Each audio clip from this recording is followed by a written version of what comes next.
அனைவருக்கும் வணக்கம். சற்றம் கிடைத்த முக்கிய அறிவிப்பின்படி ரேஷன் அட்டை வைத்திருக்கும் அனைத்து நபர்களுக்கும் பொங்கல் பரிசு தொகுப்பு தற்போது முக்கிய அறிவிப்பு ஒன்று தமிழக அரசு அறிவிக்கப்பட்டனர். அதன்படி என்ன முக்கியமான அறிவிப்புகள், மகளிர் உரிமை தொகை, என்ன புதிய மாற்றங்கள் எல்லாமே இப்போ நம்ம பிரீஃபாக பார்க்கலாம். மறக்காம ஸ்கிப் பண்ணாம பாருங்க.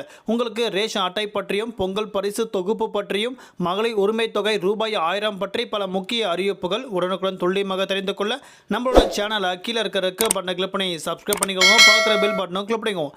இந்த வீடியோ உங்களுக்கு பிடிச்சிருந்தா லைக் பண்ணுங்க. இப்போ வாங்க வீடியோக்குள் போகலாம்.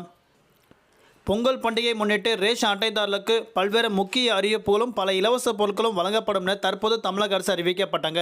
அதன்படி ஜனவரி மாதம் 3 மற்றும் 4ஆம் தேதி முதல் அதற்கான டோக்கன்களும் விநியோகம் செய்யப்பட்டு வராங்க. ரேஷன் கடை ஊழியர்கள் ரேஷன் கடை வாயிலாக அனைத்து மக்களுக்கும் வீடு வீடாக சென்று டோக்கன்கள் விநியோகம் செய்யப்பட்டு வராங்க. ஒரு நாளைக்கு 100 முதல் 200 டோக்கன்கள் வாயிலாக மக்களுக்கு இலவச பொருட்கள் வழங்கப்படும் என தற்போது தமிழக அரசு அறிவிக்கப்பட்டாங்க.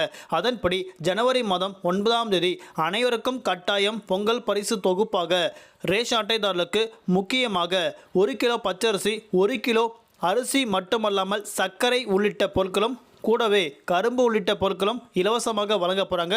குறிப்பாக வேஷ்டி சலை உள்ளிட்ட பொருட்களும் வழங்கப்பட உள்ளதாக தற்போது தமிழக அரசு அறிவிக்கப்பட்டாங்க.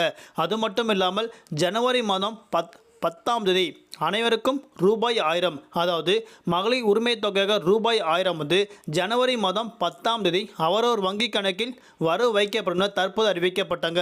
ஒவ்வொரு வருடமும் ஒவ்வொரு மாதமும் அனைவருக்கும் ரூபாய் 1000 வந்து ரேஷன் கடை வாயிலாக மகளிர் உரிமை தொகையாக ரூபாய் 1000 5ஆம் தேதி வழங்கப்படுவாங்க.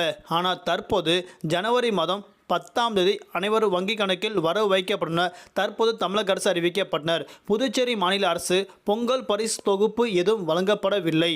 அதற்கு பதிலாக பொங்கல் பரிசு தொகையாக ரூபாய் 750 அனைவருக்கும் கொடுக்கப்பட்டன. தற்போது புதுச்சேரி மாநில அரசு தற்போது முக்கிய அறிவிப்பு கொடுக்கப்பட்டாங்க. அது மட்டும் இல்லாமல் வரக்கூடிய சட்டமன்ற மீண்டும் அதற்கான மாற்றங்கள் ஏற்படும் அறிவிக்கப்பட்டாங்க. அதன்படி ரூபாய் 1000 மகளிர் உரிமை தொகையாக கொடுப்பதற்கு பதிலாக ரூபாய் 1500 உயர்த்தி வழங்கப்பட உள்ளதாக சட்டமன்றத்தில் இதற்கான அறிவிப்பு வெளியாகும் என எதிர்பார்க்கப்படுகிறது. விரைவில் மீண்டும் ரூபாய் 1000 ரூபாய் 1500 உயர்த்தி வழங்கப்பட வாய்ப்புகள் இருப்பதாக தற்போது அறிவிக்கப்பட்டாங்க. கூடிய விரைவில் இதற்கான அதிகாரப்பூர்வ அறிவிப்பு தமிழக அரசு அறிவிக்கப்படும் என எதிர்பார்க்கப்பட்டுள்ளது. அதன்படி பொங்கல் பண்டிகை முன்னிட்டு பல்வேறு இலவச பொருட்களும் விலை மலிவான பொருட்களும் ரேஷன் கடை வாயிலாக மக்களுக்கு விநியோகம் செய்யப்பட வேண்டும் என தற்போது தமிழக அரசு அறிவிக்கப்பட்டனர். நன்றி, வணக்கம்.